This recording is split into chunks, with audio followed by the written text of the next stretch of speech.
बात उन्होंने की। नुसरत साहबा, आपके साथ टॉक्स बहुत हुए हैं। आपको पता है, आपकी क़यादत के भी स्टेटमेंट से वो कहते हैं कि पहली बात यह है कि आइन के तहत फैसले हो, पार्लियामेंट फैसले करे, सियासतदान मिलके फैसले करे। और दूसरी तरफ आप कहते हैं कि हम बात करेंगे तो एस्टेब्लिशमेंट के साथ करें। ये तजाद है खुला। देखिए, ये उस वक्त की बात थी जब असेंबली थी, जब प्रॉपर तरीके से वोट हुए थे और वो आए थे। प्रॉपर तरीके से वो लोग भी आए थे और हम भी आए थे। उसमें कोई बेईमानी या कोई इस तरह की नई चीज थी। ऑल्दो आरडीएस उसमें भी बैठ गया था और उसके ऊपर भी हमारे ऊपर इल्जाम थे, लेकिन असल में वो इल्जाम हमारे ऊपर गलत थे और वो उनके साथ थे जो कि नून लीग को जिताने के लिए या यहाँ पे थोड़ा सा सोसाइटी को जिताने के लिए थे।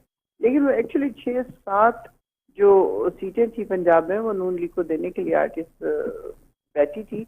और इल्जाम इन लोगों ने हमारे ऊपर लगा दिया। एमकेएम ने भी बकौल एमकेएम के कि 14 सीटें हमने ले ली, आपको देनी हमारी सीटें। तो उन्होंने देखा कि उनके खालिद मकबूल टाइप लोग जो हैं, जो बहुत बड़े बड़े लीडर्स हैं, वो 200 वोट, 600 वोट, 400 वोट इस तरह उनको मिले। तो मेरे ख्याल में उनके भी होश ठिकाने आ जाने चाहिए कि ये जो हम 18 में जीते थे वो भी ठीक जीते थे और इस वक्त भी हम बिल्कुल ठीक जीते हैं। हमारी 21 सीटें इन लोगों ने दे दी हैं।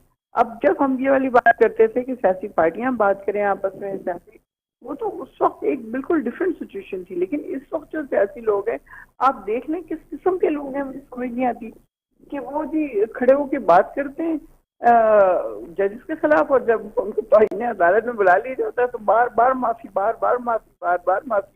ये एमक्यूएम कर रही है। फैसल वाडा ने अभी तक नहीं किया है। वो चाहते हैं कि वो खुद अपना मुकदमा लड़े। तो उन्होंने कह दिया फायज ईसा साहब ने कि आप खुद लड़ें, आप अपने वकील को बोलने दें या आप खुद अपने वकील बन जाएं।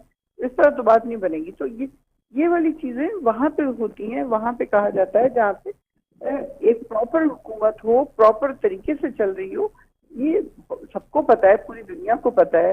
अब ये सिर्फ बात पाकिस्तान के लिए नहीं रह गई है कि अभी मैं एक जोक पढ़ रही थी, उसमें मोदी कह रहा है सुल्तान राजा को फोन करके कि भाई 547 बच गए तो लेके उनको डेली आ जाओ।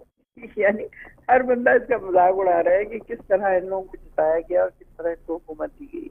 तो ये सियासी जमातें नहीं है, जाहिर है जो हैंडल कर रहे हैं इस तमाम सिचुएशन को उनसे ही बात करनी चाहिए, क्योंकि वो लोग जाहिर है कि वो इस वक्त ताकत में हैं और उनको करनी चाहिए, उनसे ही बात करनी चाहिए। लेकिन बात फिर वही आ जाती है कि जब बाजवा साहब ने कहा था कि जनरल बाजवा ने कि हम अब सियासत में हिस्सा नहीं लेंगे,